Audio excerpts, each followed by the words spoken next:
and in the implementation of those projects, which generally impedes the success of this environmental projects that we have. This is most especially in communities that are termed disadvantaged communities, because it was found that these communities have limited understanding of what those projects are there to be, and in a way, they struggle to actually accept and understand the project and allow it to be maintained sustainably. Another issue. Oh, yes, right.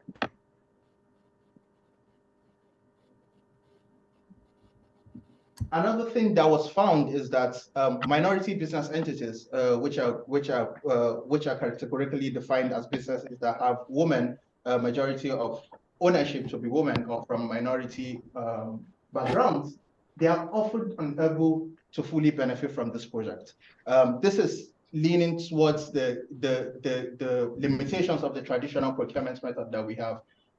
Those minority businesses, although they want to be involved in those projects, they often lack technical expertise to engage in those projects. And as a result, when they bid for those projects, they don't actually get the award for the projects. You find out that there's usually a repeat set of contractors that are usually involved in these projects.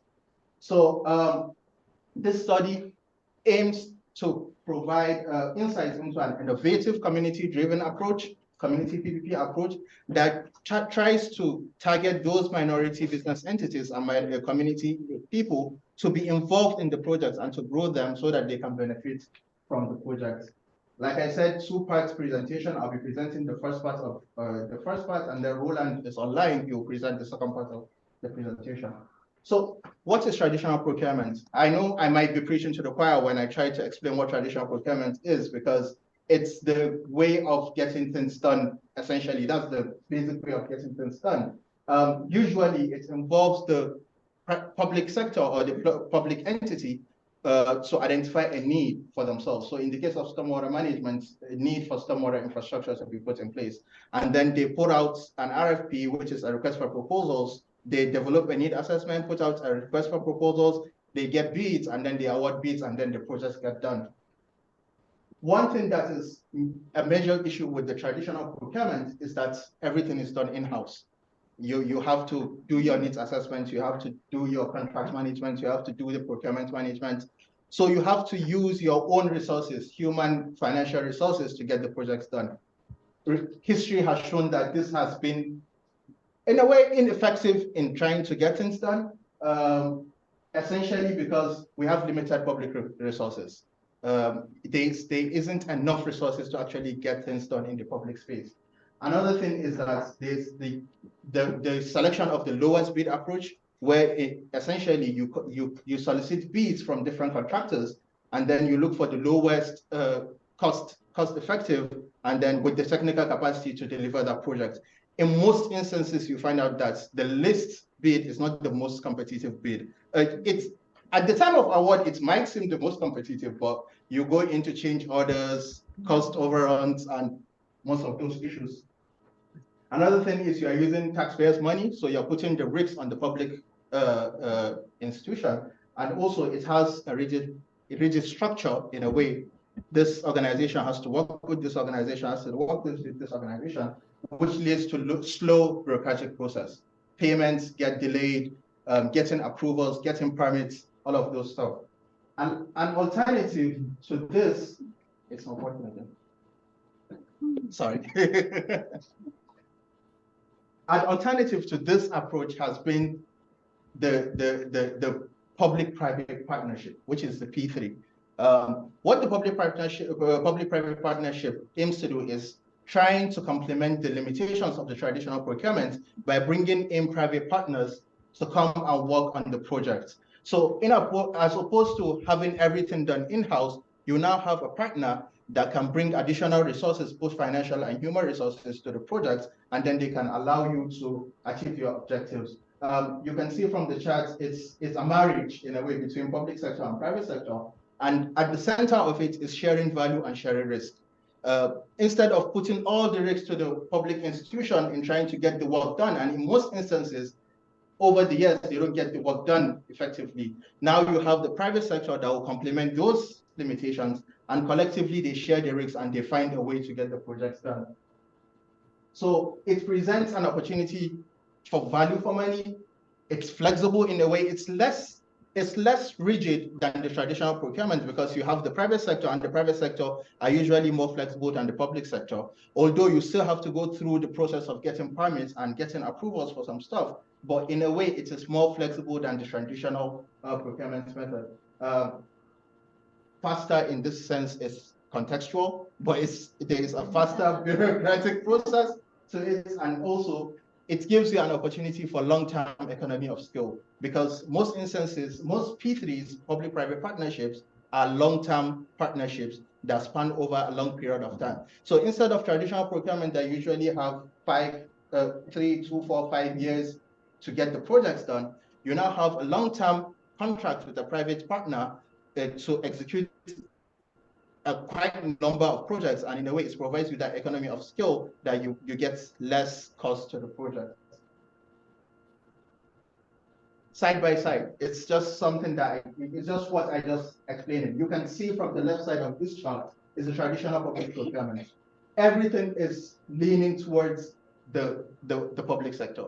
They have the burden to finance, to execute, to maintain, to operate, and do all of that. But when you have the private sector, although it is you're sharing the responsibility, you put more of the risks towards the private sector, and they have more capacity. Sorry for me to say that. They have more capacity to manage those risks as opposed to traditional public entities. So it provides a balance in trying to get the work done. Although it is interesting, I know it has been interesting for a while, it has been successful in many projects, in road projects, dam projects. In projects that you tend to have a social aspect in it, the public-private partnership has been limited as well. There is no perfect model, there's no perfect system. We keep developing at the time. And that deficiency of the P3, the public-private partnership, is failure to integrate social aspects into the project. You can see from this chart on the left, the main structure of the traditional P3, which is the normal P3, is that you have the public sector identifying a need. In the case of stormwater assets to be put in place. So they identify a need, they want to get those projects done. What do? They get the private sector to come in, put in their money, put in their resources to get it done. That's where the relationship ends. Meeting environmental objectives or putting the environmental structures in place, and the private sector comes in and makes profit out of it and they leave. That's usually the structure. What's missing is that sustainable socio-economic growth within the community. You hardly see that as the main focus of P3s. They can decide to have it as usually as what do you call it? Corporate social responsibility of the project, but it's not a main focus of the project. And that is where the community-based public-private partnership comes into place. The community aspect of this project is not just a byproduct, it's the main focus of the project. You are trying to achieve environmental objectives, you are trying to make the private sector happy by making profit. At the same time, the community that you are putting those projects in are in the front and center of the contract that is being placed for the project. First of its kind in the stormwater management industry is Prince George's County. Prince George's County are the first county that came up with the concept of the community-based public-private partnership in trying to achieve their MS4 requirements, their environmental objectives.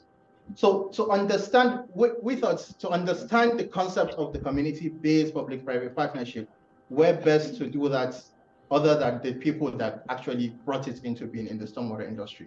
So my research is focused on the Clean Water Partnership, which is the partnership in Prince George's County, in trying to achieve their MS4 requirements, their environmental objectives.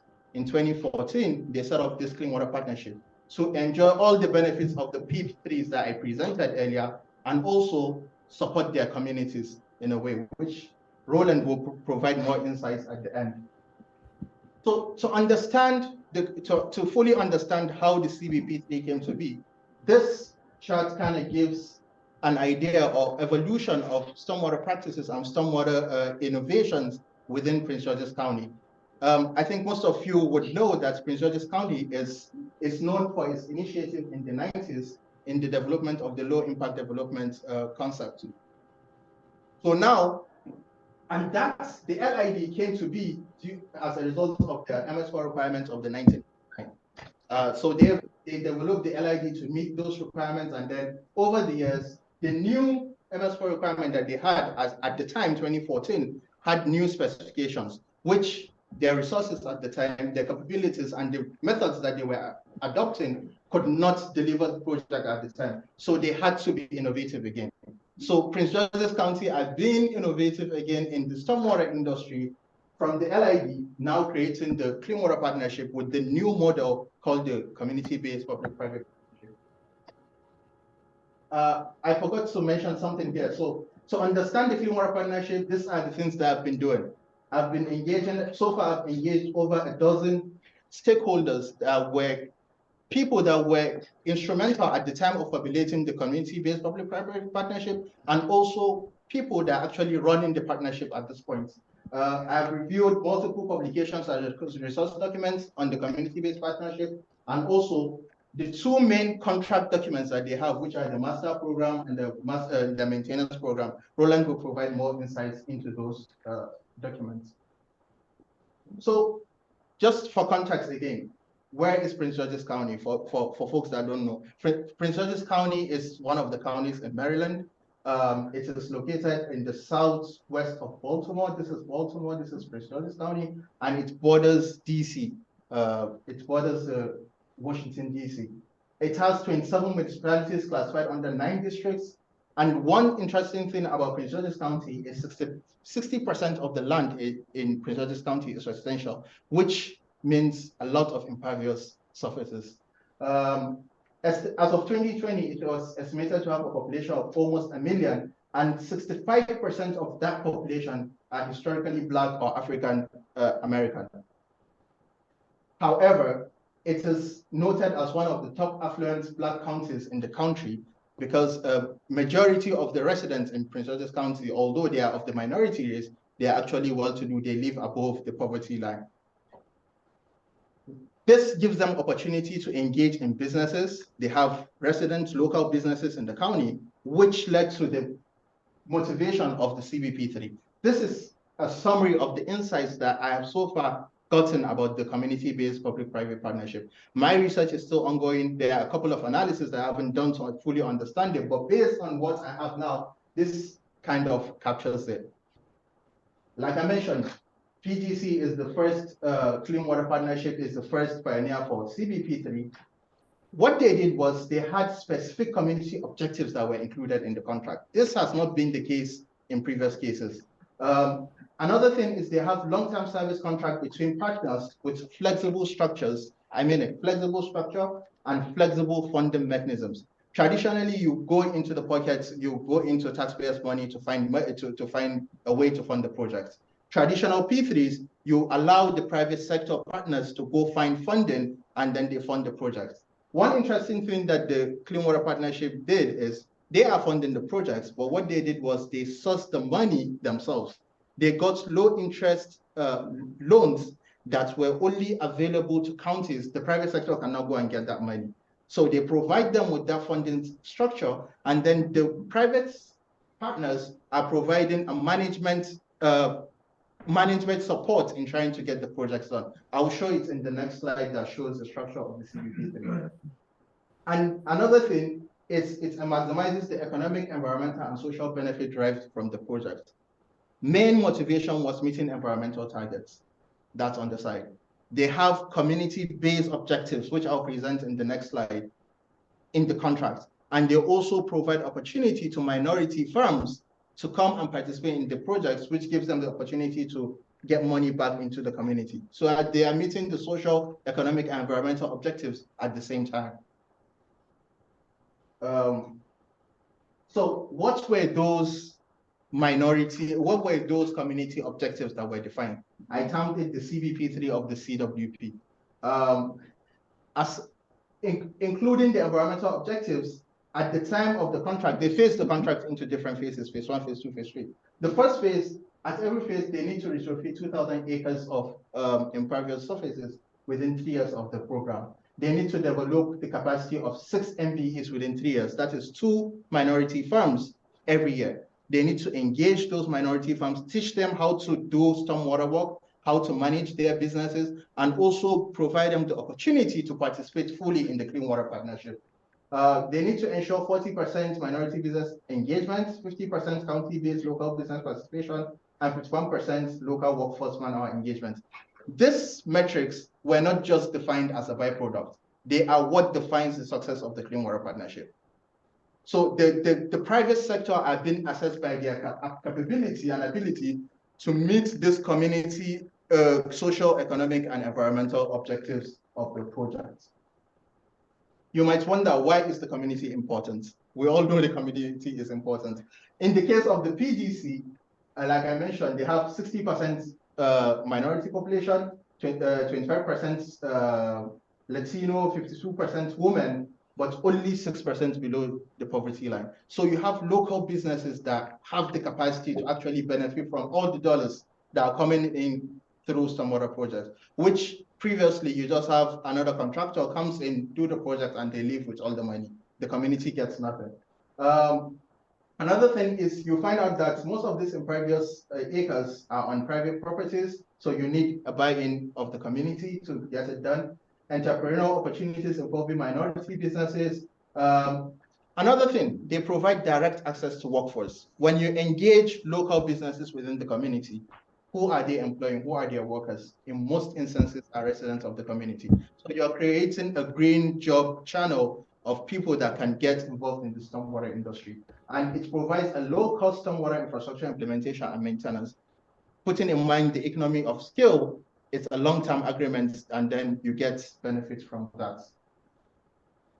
This is where it gets interesting for me, the structure of the Clean Water Partnership in the CBP3.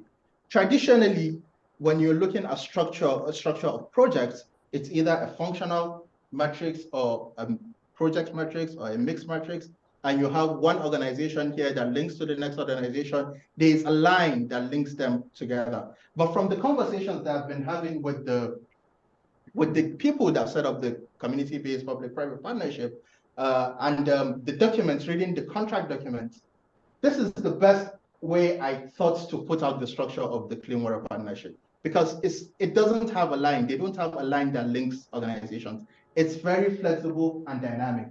At the core of it is the public sector, the public partner, that is the PG County, that defines the environmental objectives that need to be achieved and the social objectives. But they work very closely with the private partners in trying to achieve that.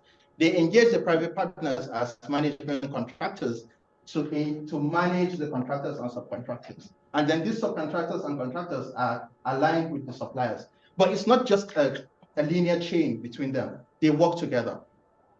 At every point in time, you have different organizations leading the Clean Water Partnership. At some time, it's the public partners that are leading the phase of the project. At other times, you find out that the suppliers are leading the charge at that time. So it's very closely related. And then you have the schools, outreach and education partners, faith-based organizations that are all involved, fully involved in the execution of this project.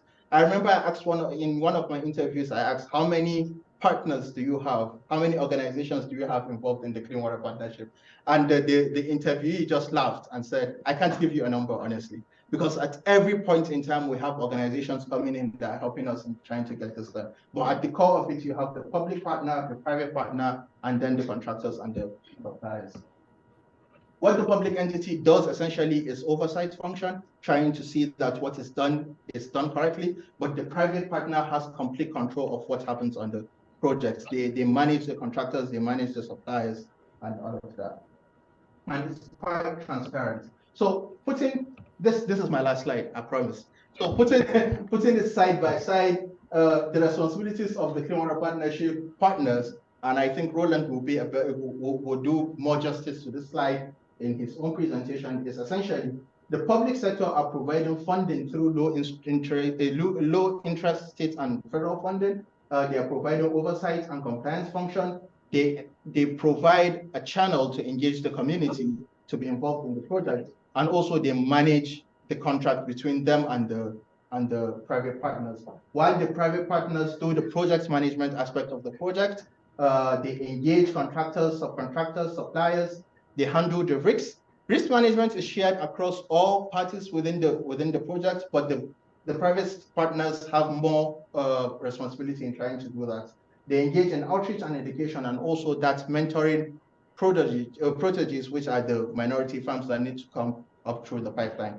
So Roland, if you're ready, I think I'm done chatting, I'm done blabbing about the CBP3, and if you can share the success story so far with the Clean Water Partnership. Sure. Thank you, Bello. Good afternoon, everyone, and my apologies for not being there in person, but life happens, so I still wanted to participate and bring you information, knowledge, and a little perspective about the Clean Water Partnership, about Prince George's County, Corvias, who started off the program, and now we're Corvias Infrastructure Solution. We recently broke off from the Corvias Group mothership that equals the Clean Water Partnership.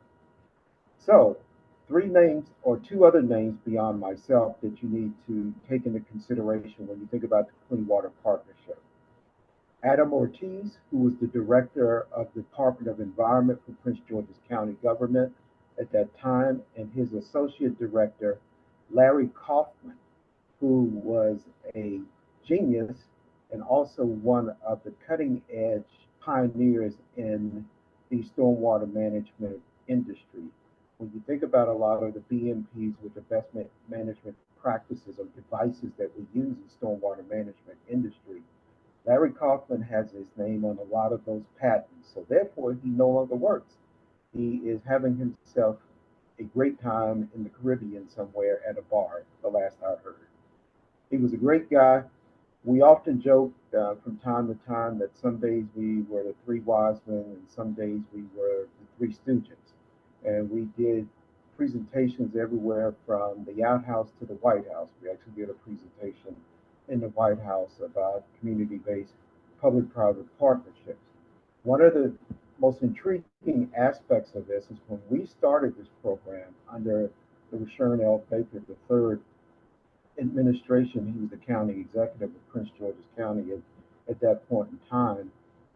We were also advocating as a methodology to fund this program a rain tax.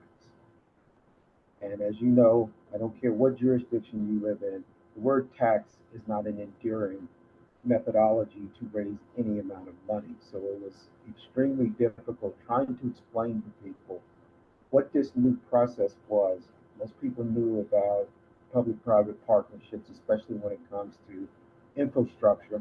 It's not unusual to have public-private partnerships, but you didn't have community-based public-private partnerships where the community would benefit so much and would get ultimately quality of life out of this, not just from a standpoint of flood mitigation, of course, making sure that our diamond treasure, the Chesapeake Bay, was cleaned up and that we were managing water better and that we would have better water quality and quantity. But also we were working to create an industry here in Prince George's County that would lead to the social economic benefits that we saw within a county-based public-private partnership. So that being said, it's a 30-year partnership between Prince George's County government and Corvias. Identify, design, build, finance, operate, maintain stormwater assets, both putting them in the ground, designing them to make sure that they work properly, but also, most importantly, there is a 30-year contract. That's what the MMA stands for, is the Master Maintenance Agreement. That's a 30-year agreement where we are responsible for maintaining these assets too. So a lot of cases with stormwater management, you have people put devices in the ground and then they go away and they become travesties of a community because the grass grows uncontrollably. The devices don't work anymore because you have to have that maintenance aspect in order for it to work in totality. We work with the Environmental Protection Agency in coming up with the P3. Adam Ortiz now currently works for the Environmental Protection Agency. So there's a continuation and a connection back to Prince George's County and all the things that we're trying to do to make sure that we have quality of life both on the environmental side, but also on the social economic side too. Next slide, please. So the Clean Water Partnership. What's interesting about the mandates and some of the aspects that are involved in the Clean Water Partnership mandates is that I wrote them.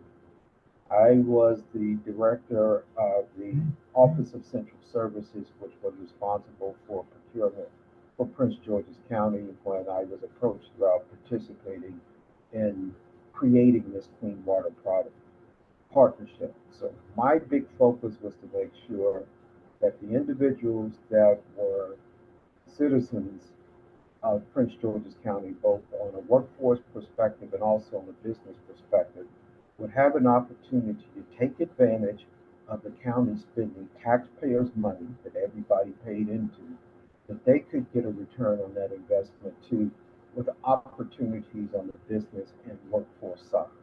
So a lot of the requirements that are involved in the Clean Water Partnership, I was either directly responsible for or very heavily responsible for making sure that the county would be responsible for putting those out as laws, and that Corvias would be responsible for enforcing those as the public partner. I won't read to you. You can see on the slide some of the things that were here. Of course, what was the big driver in all of this, obviously, was the MS4 permit and making sure that we were in compliance with EPA and the Maryland Department of Environment. Before the Clean Water Partnership, Prince George's County had a notorious reputation for not being in compliance. So there was great urgency to get this program up to meet both of those ultimate goals. Next slide, please. So these are some of the numbers that are involved ultimately with the success that we've had with this program. Again, as Bello stated, Prince George's County is right beside, connected to Washington, D.C., the most powerful country, the most powerful city, and the most powerful country in the world. It's 500 square miles. At this point in time, there are about 1 million people in terms of the population. It is considered to be probably 1 or 1A, the most affluent Black county in the U.S. There are a lot of extremely highly educated people that have federal government and corporate jobs, and there is a high quality of life here in Prince George's County. So the task that we had to undertake was no small task by any means. These are some of the results of what's happened. We've done 4,500 acres credit to date, $229 million spent on 120 completed projects. That may sound simple, but that is a tremendous achievement, even if I say so myself. And yes, I am a homer. I love Prince George's County. I love working in the government, and I love working for CIS even more nowadays. But the accomplishments that you see before you cannot be taken lightly. There's a lot of sweat and hard work and strategic thought process putting into accomplishing these goals. $173 million spent with small woman-owned minority business enterprises, including veteran-owned businesses, 75% economic inclusion, 51% local residents' workforce hours have been exceeded. It's mandatory in our contract that we exceed the 51% local residents' workforce hours. It's just incredible because when you think about supplier diversity in small businesses and things of that nature, and you think about the green industry, that's a non-traditional industry for most smaller and diverse businesses. Most small and diverse businesses were involved in service-oriented, like IT, temporary labor, things of that nature. But when it came to the green industry, this was new for a lot of firms that we got involved with these programs, we did a tremendous amount of outreach, and we made sure that people knew that there were opportunities available and they could assimilate themselves into this program and be successful, and many have been. Next slide, please. These are some of the projects that we've done. Gives you a perspective of what it looks like, because oftentimes people talk about, I know people sitting in this audience are knowledgeable about what stormwater management looks like and what the ultimate end result looks like and how it works. But for a lot of people, it's a great big puzzle. So one of the things that we really emphasize here is education, education and enlightenment, not just for kids at the school level, although that's a great place to start because they go home and educate their parents who have no clue about these things. But the education of the community and the value that it's going to bring to them is invaluable. Water is the most precious element that we have on earth. If we don't take care of it, we won't be here. We can't exist without water. So educating people about the value and benefit that this program ultimately brings them, with the results that it will put in their communities and their neighborhoods, we have to explain to them how these systems work so that they can buy into ensuring that the funding will remain available to continue to improve the quality of our water. Next slide, please. The Mentor Protege program was one of the big elements and one of the things that I fought hard for to be part of this program. Michael Burke is our Mentor Protege / contract developer, where he helps tons and tons of people, even people that are not in the program. We've had 6 cohorts, 50 participants, just incredible success with this. 21 proteges, $40 million in contracting award. These are the kind of numbers that you would never even dream of being in procurement or supplier diversity to have this type of success in basically what is a 7-year-old program. We are now working in conjunction with the Prince George's County Office of Central Services to help them expand their Mentor Protege program by bringing in some individuals that are interested in the construction industry.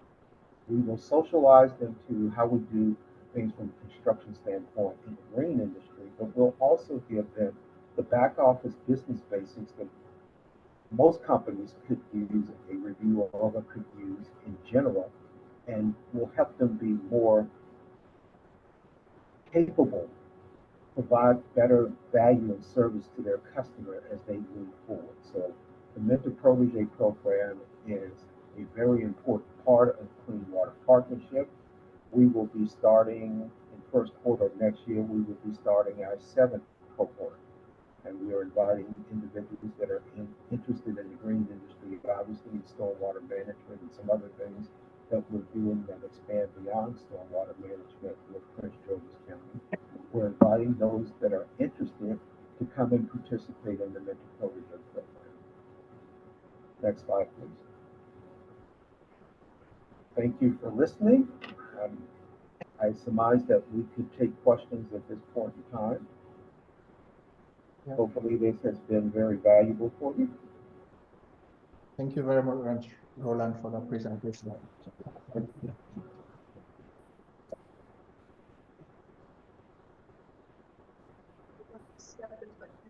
We've got lots of time for questions. We've got about 20 minutes for questions. Okay, that's interesting. Any questions? I wondered how you recruited people for the protege program. How did you find people that were interested, and how did you recruit them? Okay, I can answer that question. We work with the Office of Central Services, which has a division. The Supplier Development and Diversity Division sits in the Office of Central Services. So there was already a supplier diversity program that was created. So you had individuals who are always interested in doing work and creating relationships with any jurisdiction, any governmental jurisdiction. They look at that as being a valuable way to establish customer relationships. So there were already people that were existing that were looking to do business with Prince George's County government.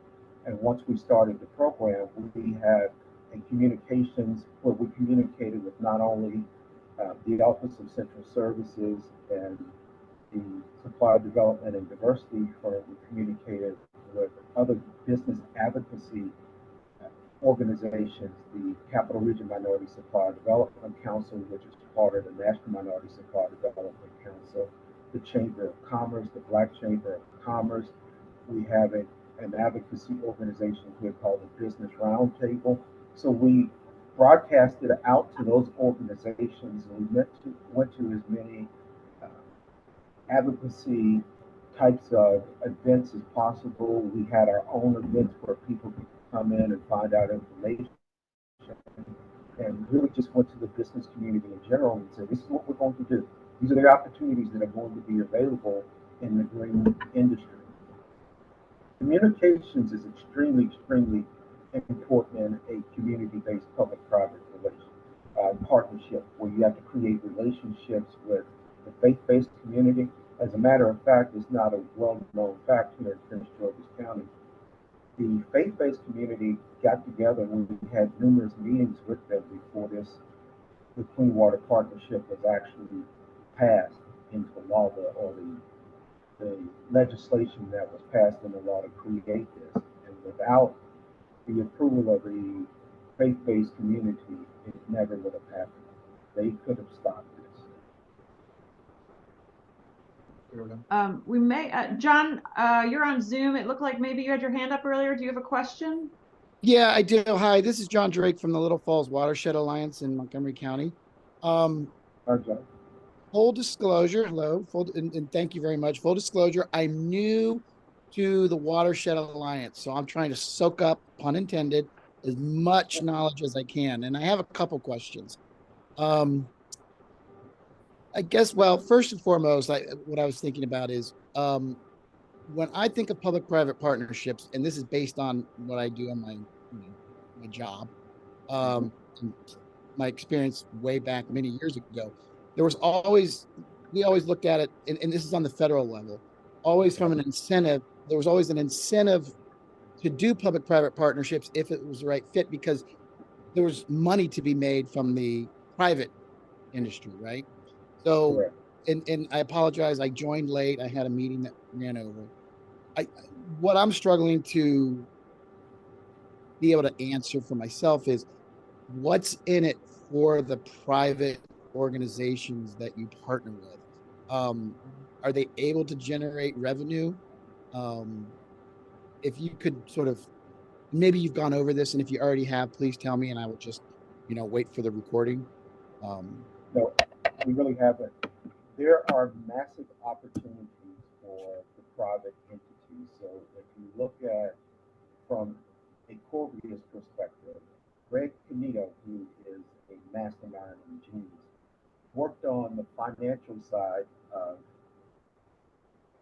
Corvias creating this contract. And now Greg is the chairman of the board for Corvias Infrastructure Solutions, and one of my mentors and one of the people that I talk to on a daily basis. It was quite interesting because my former boss, who Greg used to negotiate with, there was always interesting interactions between the two of them, and sometimes, more often than not, I got caught in the middle of making everybody happy. But Greg negotiated a very, very beneficial contract for the private side, Corvias Group at that point in time.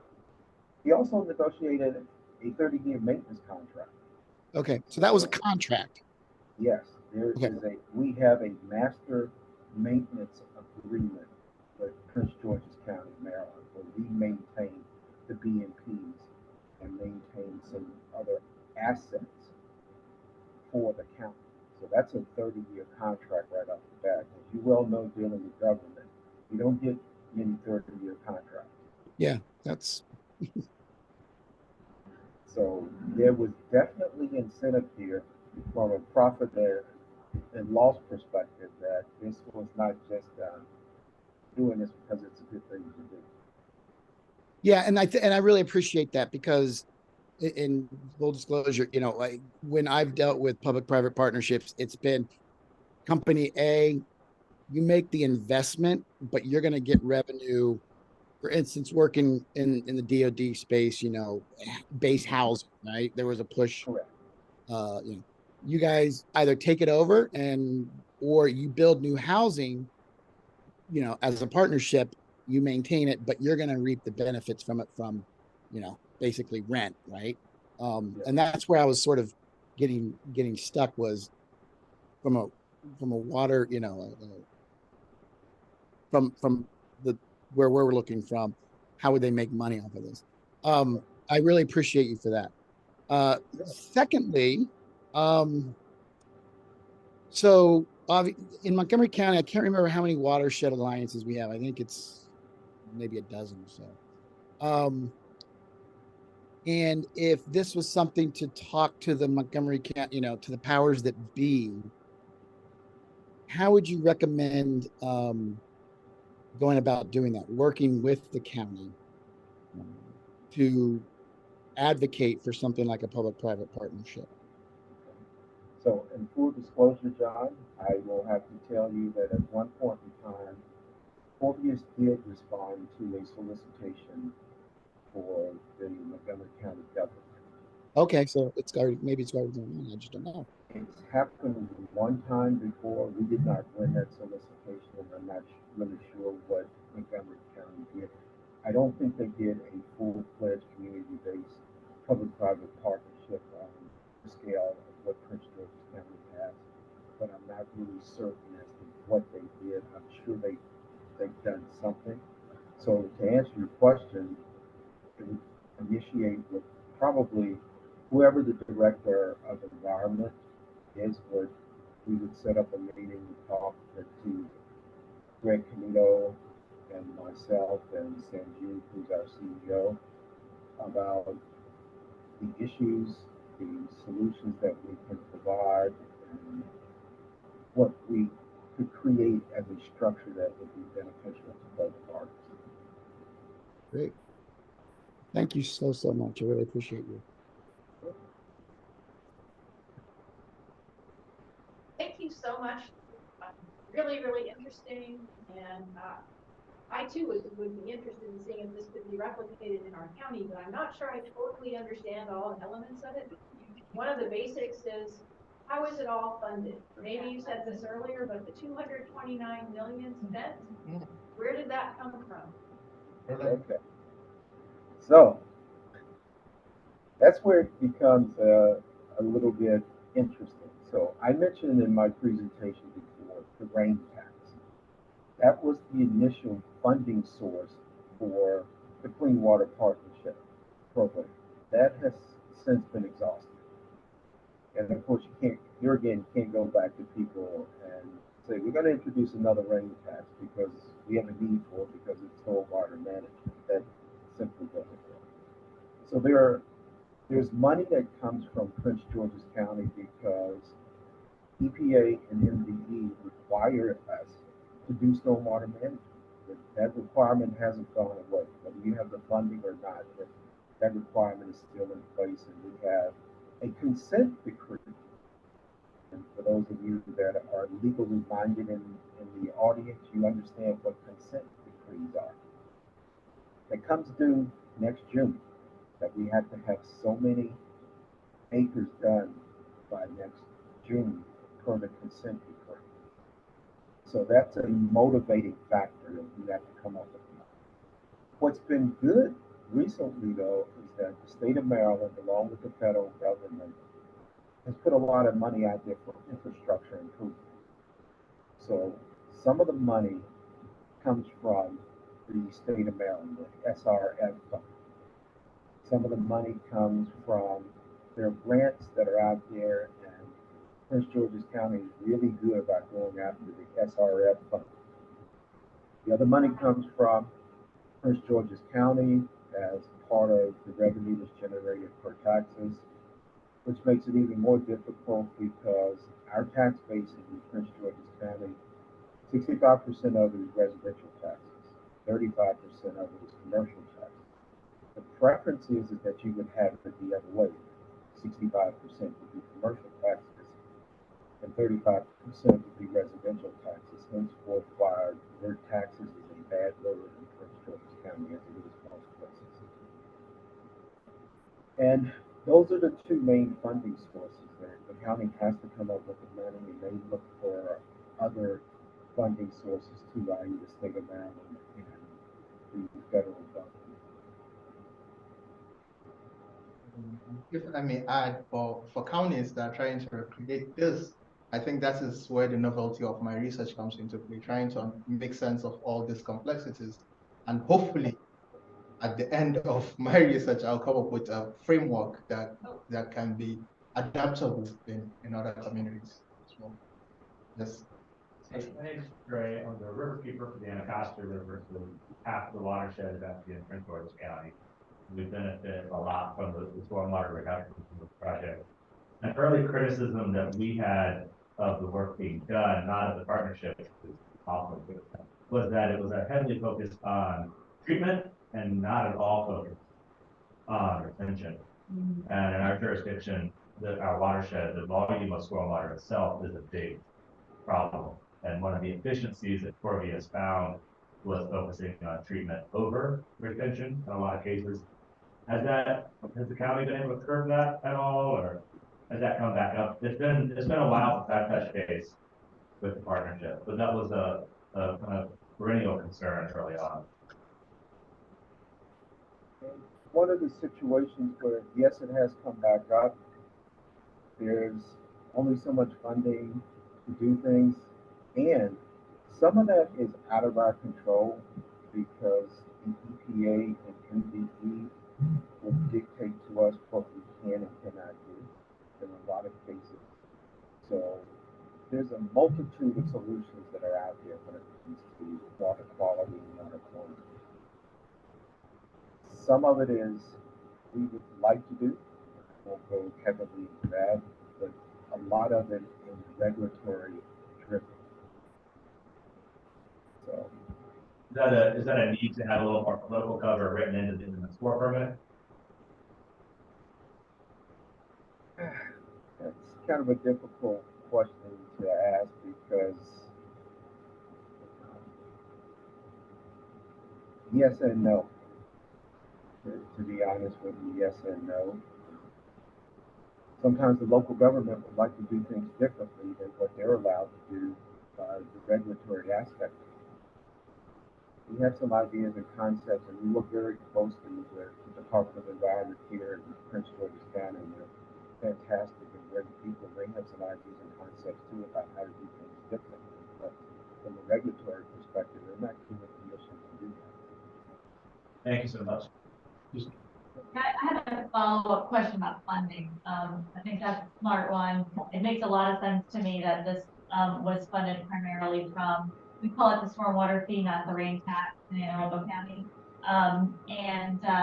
But I'm wondering about the sort of social enterprise portion of this program. I have two questions. The first is, was it sort of the environmental program funds that were used to also fund the social aspect? And then my second question is, or was it different funding? Because in my experience, people who have funding for stormwater projects are driven by cost per pound or acres treated and not willing to divert any of those funds to other objectives. Second question is, what percentage of that 229 spent was just roughly what needed to be allocated specifically to achieving the social objectives? So, and my perspective was in helping to kind of put the guardrails in place was that this is taxpayers' money. We had collected a rain tax at that point in time. This was in the very beginning. We collected a rain tax at that point in time. We were using other resources that have been gathered from Prince George's County in general, but it's all taxpayer money. And we should put policies and procedures in place that can help facilitate the people that are within our community so that they can gain some benefit out of it. I said this more and more, and I got reminded of this the other day in one of the executive meetings I was having about. Roland used to always say, we want to create an industry, we want to create an industry, we want to create an industry. We wanted the individuals that were in Prince George's County who had paid into this fund to do this necessary exercise that we had to have, that they should benefit from. So solving the problem of stormwater management could also help solve the problem of social economic requirements that were in Prince George's County. They're not separate from each other. They could be worked tangentially to each other and benefit all of the individuals in the county. We're going to be in regulatory compliance. We're going to create a better quality of life. We're going to create water quality and water quantity. But at the same time, we're going to take this taxpayers' money and we're going to create an industry where people who've been excluded before can benefit from the money that they put into it. So that was our thinking, and it didn't deviate, it didn't take away from any aspect of coming up with the environmental solutions that were necessary. As a matter of fact, it made it more efficient because as we brought people up in the mentor protege program, we could cut some of the costs. Because these individuals, it wasn't like bringing in someone who had 20, 30 years worth of experience to do something that you can train someone to do. So you're actually cutting costs by having the mentor protege program, because now you have individuals who can participate in the social economic aspect of it. They can learn how to do it, they can grow their companies, and they're going to be less expensive than someone coming from, say, Pennsylvania, who would bring the crew down, do the work, and then take all the money out of Prince George's County, out of the state of Maryland, back to Pennsylvania. That doesn't make sense to me. Yeah, no, I understand all those points. I just wondered how you convinced your local government to go for that. But it sounds like you didn't really need to convince very much, so that's great. I think we have different situations in other areas. Yes. So what you have to, one of the things that we did have to do is we had to convince people about the rain tax. Now that was difficult, and we had to convince people in the community that this was truly going to be a community-based public-private partnership. And it wasn't going to be the typical public-private partnership where you have this big entity come in, you do this infrastructure project, and then they leave and they take all the main benefit with it. We did have there were some tense and difficult days trying to convince people that this was really going to benefit the community the way that we had it designed, the way that we were showing people it was going to be executed. So it wasn't simple by any means. I think we already have, we can take one more, right? One more, yeah. All right. Yes. Go ahead. Well, just following up on that, I wanted to make sure I was understanding you. Were you saying that having this proposal of community-based public-private partnership, part of what enabled you to pass that rain tax? Like in our county, it was defeated, but you're saying you got more public support from it because of this partnership? Yes, we did. We were in, maybe other communities were not in as dire straits as Prince George's County was when it came to not being compliant, because there was talk about the MS4 permit being taken away from us. Okay. And that would make it extremely difficult for you to have development in your county if you don't have that capability. So a lot of people, a lot of business people in particular, understood the dynamics. They weren't happy with this tax. Now, nobody was jumping for joy about the rain tax or the stormwater tax, however you want to color it. There was nobody ecstatic about it. but it was an absolute necessity, and we were at a point where we didn't have much choice. So I think that if I remember correctly, the grain tax had been defeated, but it was just the circumstances were unique and in the right perspective at that point in time that we got the bill passed. Thank you very much, Roland, for those amazing answers to the questions. I couldn't have answered them any better. I'm glad you're here, and thank you everyone for attending our session. We are open to more questions. You can shoot us an email. We have our emails at the end of the presentation. Thank you very much, and have a wonderful session. Thank you so much. Yeah, we just put that.